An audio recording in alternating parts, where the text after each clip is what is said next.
मेरे साथ बोलिए, भारत माता की। क्यों भाई, ग्वालियर वालों की आवाज को क्या हो गया है? अटल जयंती है, ऐसी आवाज नहीं चलेगी। जरा दोनों हाथ उठाकर मध्य प्रदेश के अभ्युदय के संकल्प की मुट्ठी भींचकर प्रचंड आवाज से बोलना है। मेरे साथ बोलिएगा, भारत माता की। मंच पर उपस्थित मध्य प्रदेश के लोकप्रिय मुख्यमंत्री श्रीमान मोहन यादव जी, मध्य प्रदेश विधानसभा के अध्यक्ष श्री नरेंद्र सिंह तोमर जी, मोदी जी की मंत्रिपरिषद में मेरे साथी और यहीं के गुना के सांसद राजा साहब ज्योतिरादित्य सिंधिया जी, मध्य प्रदेश भारतीय जनता पार्टी के अध्यक्ष श्रीमान खंडेलवाल जी, मंच पर बैठे हुए मध्य प्रदेश सरकार के सभी मंत्रीगण, इस क्षेत्र के सभी सम्मानीय सांसदगण, विधायकगण और आज कार्यक्रम के उत्सव मूर्ति ऐसे सभी उद्योजक जिन्होंने इस क्षेत्र में निवेश कर इस क्षेत्र को रोजगारी से युक्त बनाने का काम किया है। और आज इस विशाल कार्यक्रम में, इस कार्यक्रम का अंततोगत्वा फायदा जिनको पहुंचने वाला है, ये पूरे क्षेत्र की प्यारी जनता का मैं हृदयपूर्वक प्रणाम करना चाहता हूं। सबसे पहले एक ग्वालियर क्षेत्र जिसने अनेक सदियों तक भारत को कई मायने में, कई क्षेत्रों में ऊर्जा और गति देने का काम किया है। जब मुगलों के सामने लड़ना था, तब यहीं से लड़ाई की शुरुआत हुई। यहीं पर एक बड़ा थाना दिल्ली के मुहाने पर लगाया गया और हमेशा हमारे भारत के स्वराज को बल देने का काम हुआ। तानसेन से लेकर आज तक ग्वालियर घराने के सभी साजिंदों के और गायकों ने हमारी संगीत की सांस्कृतिक विरासत को शक्ति देने का काम किया है। इस क्षेत्र के किसानों ने हमेशा इस देश की कृषि को नई दिशा भी की है, गति भी दी है, ऊर्जा भी दी है। और सबसे बड़ी बात, इसी क्षेत्र ने आजादी के कालखंड के बाद, देश आजाद होने के बाद बड़ी मात्रा में पैरामिलिट्री फोर्सेस और मिलिट्री में जवान देने का काम किया है। एक ग्वालियर क्षेत्र को मैं प्रणाम करता हूं। मित्रों, आज अटल जी की जयंती का दिन है। समग्र देश अटल जयंती को मना रहा है। मेरा सौभाग्य है कि आज मैं उस भूमि पर हूं जहां अटल जी के जीवन का शुरुआती काल गया। एक बाल अटल को अटल बिहारी बनाने का काम जिस मिट्टी ने, जिस भूमि ने किया, वो भूमि पर आज मैं उपस्थित हूं। अटल जी ने न केवल इस देश को, अपनी सांस्कृतिक विरासत को बचाने में मदद की, अटल जी ने पूरा जीवन इस देश के स्व को जगाने का काम किया। स्वराज को, सुशासन तक की यात्रा को उन्होंने आगे ले जाने का काम किया। अटल जी उस जमाने में जब अंग्रेजी का बोलबाला होता था, तब यूएन की परिषद में हिंदी में भाषण कर कर पूरे भारतीयों का दिल जीतने का काम हमारे अटल बिहारी वाजपेयी ने किया। ये पूरा मध्य प्रदेश ट्राइबल क्षेत्र से भरा हुआ है। अटल जी प्रधानमंत्री बने उसके पहले इस देश के आदिवासियों के लिए, जनजाति के लिए कोई अलग विभाग नहीं था। अटल जी के नेतृत्व में ही भारत सरकार में जनजाति विभाग बनने का काम हुआ और ट्राइबल कल्याण की एक नई यात्रा शुरू हुई। अटल जी जब प्रधानमंत्री बने तब देश के इंफ्रास्ट्रक्चर पर निवेश को वोट जीतने का, चुनाव जीतने का जरिया नहीं माना जाता था। इससे कोई मत प्राप्त नहीं होते हैं। ऐसी दकियानुसी कांग्रेसी विचारधारा को तोड़कर स्वर्णभुज योजना, देश को जोड़ने वाले 6 महामार्ग अटल जी ने बनाकर इस देश को इंफ्रास्ट्रक्चर के रास्ते पर आगे बढ़ाया। अटल जी ने ही पूरी दुनिया के सामने परमाणु शक्ति शांति के लिए भी बन सकते हैं, इसका सिद्धांत प्रस्तावित कर कर दुनिया भर के दबाव के विरुद्ध में जाकर भारत को आणविक शक्ति बनाने का काम सम्माननीय अटल जी ने किया। जब कारगिल में घुसपैठिए घुसे, दुनिया भर का दबाव था कि अंतर्राष्ट्रीय मंच पर जाकर पाकिस्तान से चर्चा कर जाए। अटल जी ने बड़ी फर्मनेस के साथ किया, कहा कि हमने शांति का प्रयास कर दिया, हमारे साथ धोखा हुआ है। अब पाकिस्तान से चर्चा तब तक नहीं हो सकती जब तक एक एक घुसपैठिया भारत से खदेड़ दिया नहीं जाएगा। और कारगिल विजय एक प्रकार से अटल जी के कालखंड का एक दृढ़ निश्चयी नेतृत्व का परिचायक बना। अटल जी महान वक्ता थे, संवेदनशील कवि थे, लोक संग्रह और लोक कल्याण को समर्पित नेता थे। और सबसे बड़ी बात थी कि राजनीति में रहकर भी अजात शत्रु बनकर मृत्यु का वरण करना बहुत बड़ी बात होती है। पूरा जीवन इनको अजात शत्रु माना गया। इनके विरोधी भी अटल जी के विरुद्ध में कुछ नहीं बोल सकते। दल के लिए तो बोलते थे, अटल जी के लिए नहीं बोल सकते। आज एक युग पुरुष, एक स्वप्न दृष्टा, आधुनिक भारत के इंफ्रास्ट्रक्चर डेवलपमेंट की नींव डालने वाले व्यक्ति का हम 101वां जयंती मना रहे हैं। मैं भारतीय जनता पार्टी के करोड़ों कार्यकर्ता और देश की जनता की ओर से ये महामानव को मनपूर्वक श्रद्धांजलि देता हूं।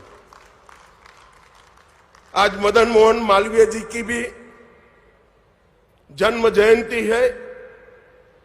इन्होंने बनारस हिंदू विश्वविद्यालय की स्थापना से लेकर गांधी जी के सहयोगी के रूप में, बाद में हिंदू महासभा के सृजन में और हिंदू विचार को, जो इस देश का मूल विचार है, इसको कोई संकोच के बगैर देश में प्रस्तावित करने का प्रयास किया। बाद में आगे चलकर वो ही बनारस हिंदू विश्वविद्यालय अनेक नेताओं को दिया जिन्होंने इस विचार को आगे बढ़ाया। भारत रत्न महामना मदन मोहन मालवीय जी को भी मैं हृदय पूर्वक श्रद्धांजलि देना चाहता हूं। मित्रों, आज भारत रत्न श्री राजगोपालाचारी राजा जी का भी पुण्यतिथि का दिन है। एक ही दिन में 2 भारत रत्न की जन्म जयंती और एक की पुण्यतिथि, ये दिन भी कोई विशेष प्रकार का दिन लगता है। मैं उनको भी मनपूर्वक श्रद्धांजलि देकर मेरी बात को आगे बढ़ाना काम करता हूं। मित्रों, मैं बहुत लंबी बात नहीं करना चाहता। मैं मोहन यादव जी को एक प्रकार से बधाई देना चाहता हूं, क्योंकि ये स्ट्रक्चर्ड इंडस्ट्रियल कॉन्क्लेव्स का शुरुआत नरेंद्र मोदी जी ने गुजरात से किया था। वाइब्रेंट गुजरात के नाम से इंडस्ट्रियल समिट को आयोजित करने की एक वैज्ञानिक शुरुआत नरेंद्र मोदी जी ने की, और उसमें राज्य के कैपिटल के अंदर एक बहुत बड़ा इंडस्ट्रियल समिट होता था और राज्य में निवेश आता था। बहुत अच्छा प्रयास था, सफल भी हुआ, मगर मोहन यादव जी ने एक नई शुरुआत की है कि राज्य के संतुलित विकास के लिए क्षेत्रीय निवेश कॉन्क्लेव की शुरुआत की। ये मध्य प्रदेश के अंदर सभी क्षेत्रों में जो कॉन्क्लेव करने का और निवेश के भूमि पूजन के कार्यक्रम करने का इन्होंने शुरुआत किया है, वो सभी राज्यों में आने वाले दिनों में राज्य के संतुलित विकास के लिए बहुत फायदा करने वाले हैं। देखने में जब देखते हैं तब अमाउंट छोटे छोटे दिखते हैं, जैसे आज 2 लाख करोड़ का निवेश हो रहा है, मगर किसी को मालूम नहीं है कि 2 लाख करोड़ का निवेश इस क्षेत्र के लिए कितना बड़ा है, इस क्षेत्र की जनता के लिए कितना बड़ा है। राज्य का अगर संतुलित विकास नहीं होता है तो राज्य आगे नहीं बढ़ते हैं, क्योंकि हर क्षेत्र में एक पोटेंशियल पड़ा है। जैसे यहां पर मालवा और ग्वालियर चंबल के क्षेत्र में बहुत पुराना किसानों का उत्पाद कपास रहा, जाते जाते जाते विसरता गया, क्योंकि इसके उचित दाम नहीं मिलते थे। अब पीएम मित्र पार्क आया, तब वही परंपरागत क्षेत्र में निवेश पीएम मित्र पार्क ने किया और आज फिर से किसानों के लिए कपास एक मुनाफे का क्रॉप बनकर रहेगा। इस तरह से मध्य प्रदेश की सबसे बड़ी विशेषता है उसका भौगोलिक लोकेशन। आधे भारत को सप्लाई बहुत कम ट्रांसपोर्टेशन की कॉस्ट के साथ किया जा सकता है, मगर उसका 100% दोहन तभी हो सकता है कि मध्य प्रदेश में सिमेट्रिकली इंडस्ट्री लगे। जो दक्षिण से जुड़े राज्य है, जिले हैं, वहां भी इंडस्ट्री लगे। दिल्ली से जुड़े जिले हैं, नजदीक है, जैसे हमारा ग्वालियर है, वहां पर भी इंडस्ट्री लगे। पश्चिम से जुड़े क्षेत्र है, धार झाबुआ, वहां पर भी इंडस्ट्री लगे। तभी जाकर ये भौगोलिक लोकेशन का बड़ा फायदा मध्य प्रदेश को मिलता है। मोहन जी ने सोच समझकर ही किया होगा, मगर मैं इनको बहुत बधाई देना चाहता हूं कि आपकी क्षेत्रीय इन्वेस्टमेंट समिति ने मध्य प्रदेश के चहुमुखी विकास का बहुत बड़ा नींव डालने का काम किया है। यहां ग्वालियर से जुड़ी 14 विकास के कार्यों की भी लोकार्पण और भूमि पूजन हुए और मध्य प्रदेश को विकास का रास्ता दिखाने का काम एक प्रकार से भारतीय जनता पार्टी ने किया है। एक जमाने में दिग्विजय सिंह का शासन था, मध्य प्रदेश बीमारू शासन बनकर रह गया, बीमारू राज्य बनकर रह गया।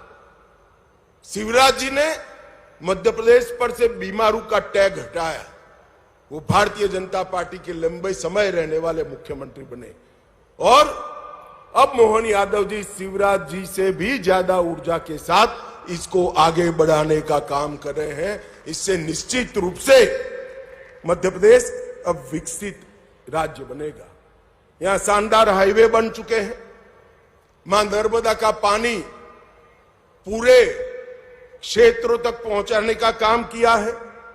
सिंचाई के रकबे में 17% वृद्धि हुई है और पंजाब और हरियाणा को छोड़कर लगातार पीछे छोड़कर लगातार 7 बार कृषि कर्मण अवार्ड अपने मध्य प्रदेश ने जीता है। जो पहले मैंने कहा, मध्य प्रदेश के भौगोलिक परिस्थिति का जो एडवांटेज है उसका 100% एक्सप्लोरेशन करने के लिए, दोहन करने के लिए एक multi modal logistic park Indore में बनाया जा रहा है। और आज मध्य प्रदेश का ये मल्टी मॉडल लॉजिस्टिक पार्क देश भर में उत्पाद करने वाली सभी कंपनियों को अपना गोडाउन बनाने के लिए, अपना एक हब बनाने के लिए आकर्षित कर रहा है। एक जमाने में मध्य प्रदेश बिजली के क्षेत्र में नेगेटिव राज्य माना जाता था। आज मध्य प्रदेश के पास सरप्लस बिजली है। स्वच्छता में भी मध्य प्रदेश ने पूरे देश को पीछे छोड़ा है। यहां मेट्रो के परिचालन में पूरे भारत में सबसे कम लागत अगर कहां आती है तो हमारे मध्य प्रदेश में आती है। स्टार्टअप के क्षेत्र में भी मध्य प्रदेश ने बहुत अच्छा काम किया है। Agriculture, food processing, mineral based industries, renewable energy, logistic, textile, pharma, IT, tourism, हर क्षेत्र में इंडस्ट्री भी लगी है और स्टार्टअप भी बना है। और कुछ स्टार्टअप तो लगभग 50% स्टार्टअप हमारी महिलाएं, हमारी बच्चियां चला रही हैं। और मध्य प्रदेश एक प्रकार से 4,57,000 नई एमएसएमई इकाइयां सिर्फ एक साल में रजिस्टर करने का पूरे भारत में रिकॉर्ड स्थापित किया है। इससे मध्यम और लघु और कुटीर उद्योग में मध्य प्रदेश पूरे भारत का हब बनने जा रहा है। और अब स्टार्टअप और इनोवेशन से इसको नई ऊंचाई मिलने वाली है।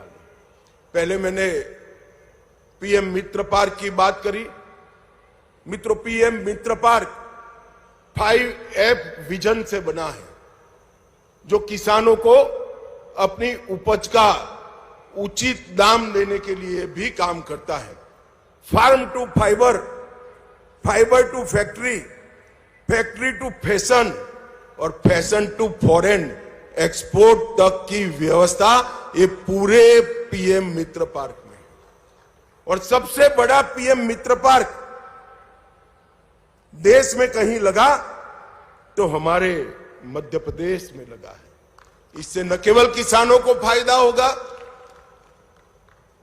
टेक्सटाइल इंडस्ट्री सबसे ज्यादा रोजगारी देने वाली इंडस्ट्री है।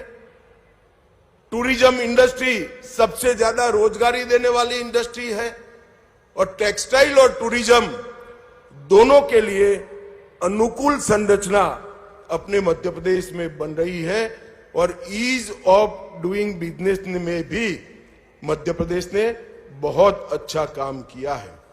मित्रों, आज मैं यहां आया हूं तब मोदी जी के नेतृत्व में अनेक ऐसे नए क्षेत्रों की नींव डाली जा रही है, जिससे इस देश को आने वाले दिनों में नए क्षेत्रों में ग्लोबल लीडर बनने का मौका मिलेगा। अभी अभी हमारा फॉरेक्स रिजर्व $700 बिलियन के रिकॉर्ड स्तर को पार कर गया है। मित्रों, हमने सेमीकंडक्टर इंडस्ट्री में भले देर से ही सही मगर धमाकेदार एंट्री की है। और देखते देखते देखते सेमीकंडक्टर क्षेत्र में हम न केवल आत्मनिर्भर बनेंगे, हम इसका निर्यात भी करने की शुरुआत कर देंगे। हमने डिजिटल इंडिया के माध्यम से कम समय में सबसे ज्यादा विकास किया है। लगभग मोदी जी प्रधानमंत्री बने तब इस देश में 7 करोड़ इंटरनेट के उपभोक्ता थे, ओनली 7 करोड़, और सितंबर 25 में 101 करोड़ इंटरनेट के उपभोक्ता हमने तैयार कर लिए। ब्रॉडबैंड यूजर्स को भी 99 करोड़ तक पहुंचाया है, और देश में का 95% हिस्सा 4G से कनेक्टिविटी है, और अब 99% हिस्सा भी सीधा 5G में कन्वर्ट होने की तैयारी है। यूपीआई के माध्यम से डिजिटल ट्रांजैक्शन और फिनटेक के क्षेत्र में हमने बहुत बड़ा छलांग लगाया है। 2024-25 में विश्व भर के 46% real time digital transaction Bharat में हुए हैं, मतलब करीब करीब 50%। हमारे गुजरात में एक कहावत है कि एक और गांव और एक और राम, एक और पूरी दुनिया के डिजिटल ट्रांजैक्शन है और दूसरी ओर भारत के डिजिटल ट्रांजैक्शन। और अगस्त 25 में 25 लाख करोड़ मूल्य के 2000 करोड़ ट्रांजैक्शन हमने कर पूरी दुनिया को पीछे छोड़ा है। हमने कोरोना से वैक्सीन बनाने में और R&D में बहुत बड़ा इंफ्रास्ट्रक्चर खड़ा किया है। आज विश्व की 60% वैक्सीन भारत में बनती है। मैन्युफैक्चरिंग के क्षेत्र में हमने बहुत अच्छा किया है। भारत आज दुनिया का सबसे बड़ा दूसरे नंबर का मोबाइल उत्पादक है। खिलौनों के निर्यात में 239% की एक प्रकार से वृद्धि कर हमने बहुत आगे लिया है। डिफेंस एक्सपोर्ट और डिफेंस मैन्युफैक्चरिंग को भी स्ट्रक्चर किया है। ईज ऑफ डूइंग बिजनेस में हम 14 में 142वें स्थान पर थे, आज 63वें स्थान पर है। इंसॉल्वेंसी और बैंक्रप्सी कोड, इसने एक स्ट्रक्चर आर्थिक व्यवस्था की है।